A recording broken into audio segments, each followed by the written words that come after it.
கர்த்தருக்குள் பிரியமான என் அன்பு சகோதர சகோதரிகளே, ஆண்டவராகிய இயேசு கிறிஸ்துவின் நாமத்தில் உங்கள் யாவரையும் வாழ்த்துகிறேன். கடந்த 6 மாதங்களாக கர்த்தர் நம்மையும் நம்முடைய குடும்பத்தையும் பிள்ளைகளையும் குடும்ப உறவுகளையும் கண்மணியை போல பாதுகாத்து வந்ததற்காக கர்த்தருக்கு நன்றி சொல்வோம். கர்த்தரை துதிப்போம், கர்த்தரை மகிமைப்படுத்துவோம். இந்த நாளுக்குரிய வேத வசனம் நீதிமொழிகள் 13:12. நெடுங்காலமாய் காத்திருக்குதல் இருதயத்தை இளைக்க பண்ணும், விரும்பினது வரும்போதோ ஜீவ விருட்சம் போல் இருக்கும்.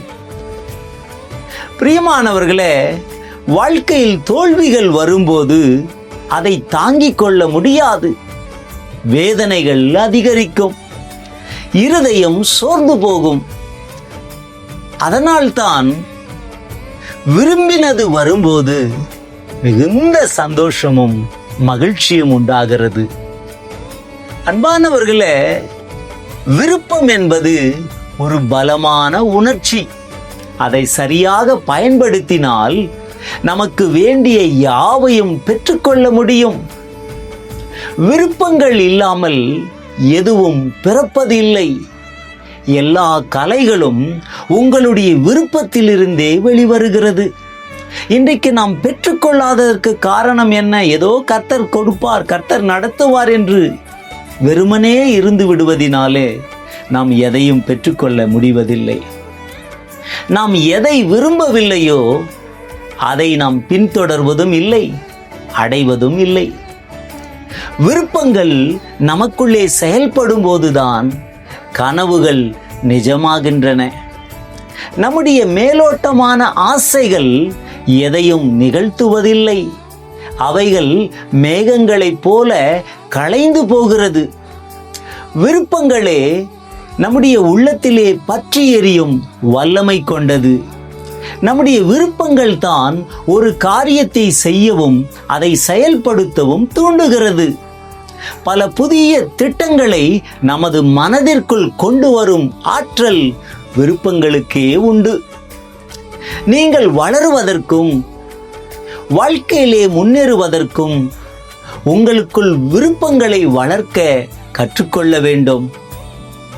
நமக்கு என்ன தேவை என்பதின் தெளிவுதான் வெற்றிக்கான ஆரம்பம். ஆகவே நீங்கள் என்னவாக வேண்டும், எதை சாதிக்க வேண்டும் என்பதில் தெளிவாக இருங்கள்.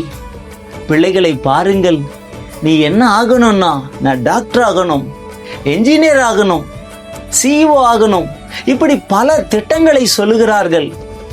முடிவிலே அதை சாதிக்கிறார்கள். திட்டங்கள் இல்லை என்றால், விருப்பங்கள் இல்லை என்றால் நாம் எதையும் சாதிக்க முடியாது. ஆகவே உங்களுக்கு என்ன தேவையோ அதை குறித்த விருப்பத்தினாலே உங்கள் எண்ணங்களை நிரப்புங்கள். காரணம், எண்ணங்கள் தான் நிஜங்கள் ஆகின்றன. வேதம் சொல்லுகிறது, அவன் இருதயத்தின் நினைவு எப்படியோ அப்படியே அவன் இருக்கிறான் என்று.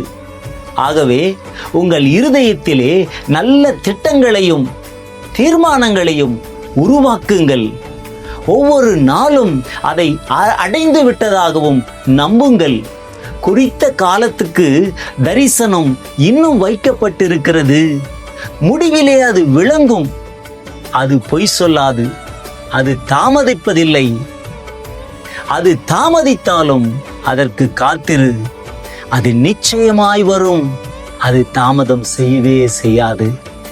தேவ பிள்ளைகளே, நீங்கள் ஒரு காரியத்தை விரும்பிவிட்டால் எத்தனை தடைகள் வந்தாலும் அந்த தடைகளை உடைக்கும் வல்லமை உங்கள் விருப்பத்திற்கு உள்ளது.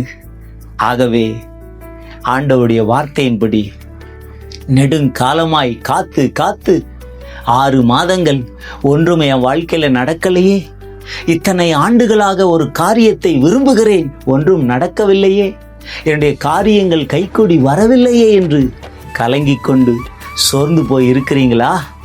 இந்த நாளிலே விரும்பினது வரும்போது ஜீவ விருட்சம் போல இருக்கும். இந்த புதிய மாதத்திலே நீங்கள் விரும்பின காரியம் வரும். நீங்கள் எதிர்பார்த்த காரியங்கள் உங்களுக்கு கைகூடி வரும். உங்கள் எண்ணங்கள் உங்களுக்கு வாய்க்கும். ஆண்டவர் எல்லாவற்றையும் ஆசீர்வதித்து உங்களை மேன்மைப்படுத்தி உயர்த்துவார். திருமண தடைகளா? வேலையிலே உயர்வுகளுக்கு தடைகளா? அல்லது எதிர்பார்த்த நன்மைகள் கிடைக்கவில்லையே என்று கலங்குகிறீர்களா?